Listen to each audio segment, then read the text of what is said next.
You know, it's funny. The other day, Gina Carano kind of gave her opinion on the South Park episode and name dropped old KK here several times and kind of exposed a lot of the stuff that she does, like getting the Hollywood Reporter and Variety and other outlets to do her bidding and go after people that criticize her. She's got her little mob online. Here is some evidence of that. The Hollywood Reporter. South Park mocks Kathleen Kennedy. Disney diversity efforts. Gina Carano reacts.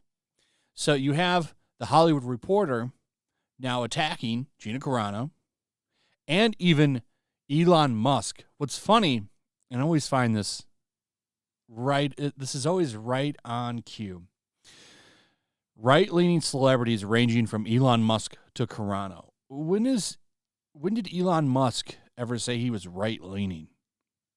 I would say he's more in the middle, to be honest. But because he doesn't go along with the program, he's automatically right-leaning. Doesn't matter. I just find that funny. Of course, the Hollywood Reporter never missing a chance to make fools of themselves to protect their Hollywood access. But it's right here at the bottom. We just need to go around this part right here. They get very upset that Kathleen Kennedy was singled out here. That's what's funny about this. I can tell you, honestly, one of the reasons why she was probably singled out so badly in the episode, and I know that there's criticism of this. A couple of people have had criticisms of how Iger and Feige got off pretty light. And, you know, I think that that's fair criticism. I know particularly Midnight's Edge, Andre from Midnight's Edge had some complaints about that, and he is right. They did get off light. But I think the reason for that is because I'm going to guess that at least maybe one or if not both creators of South Park are big Indiana Jones fans, because they had some thoughts on that when they had Steven Spielberg and George Lucas reenact Deliverance scenes with Harrison Ford in a South Park episode. If you've never seen Deliverance, just look that up.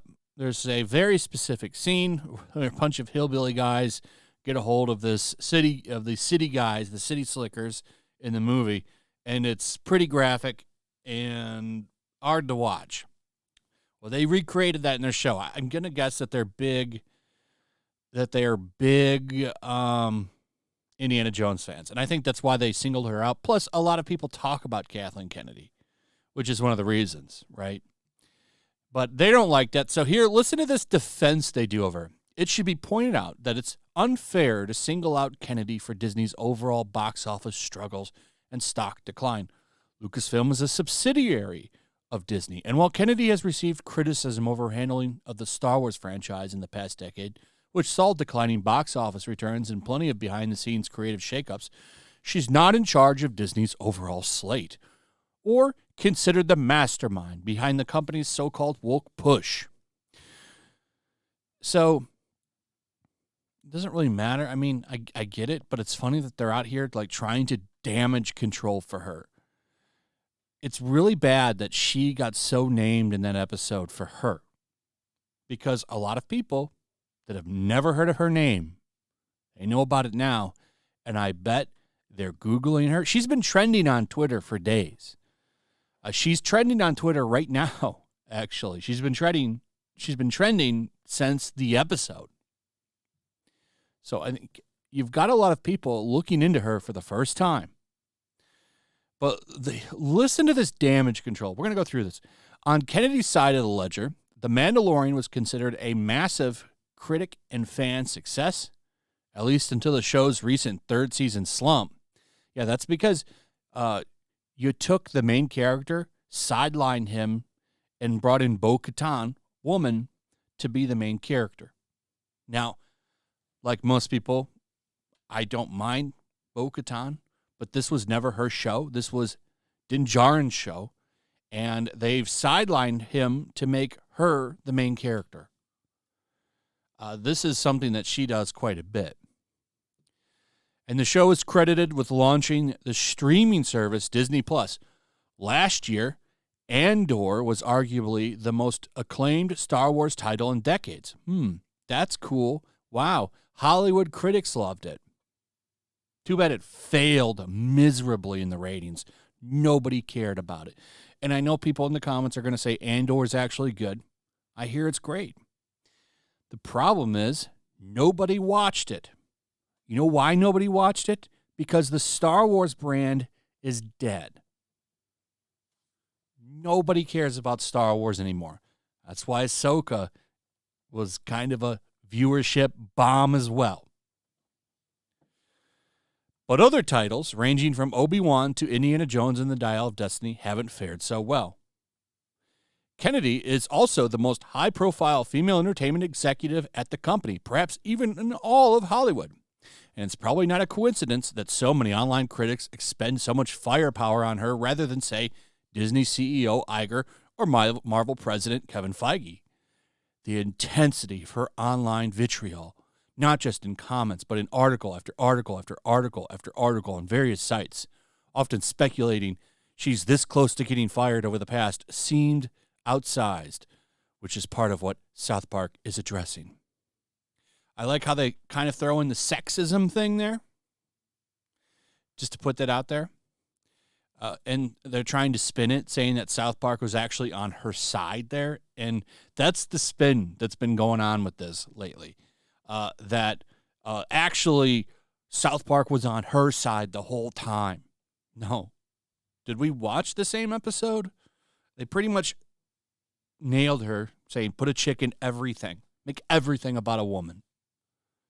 Also, make her into other women.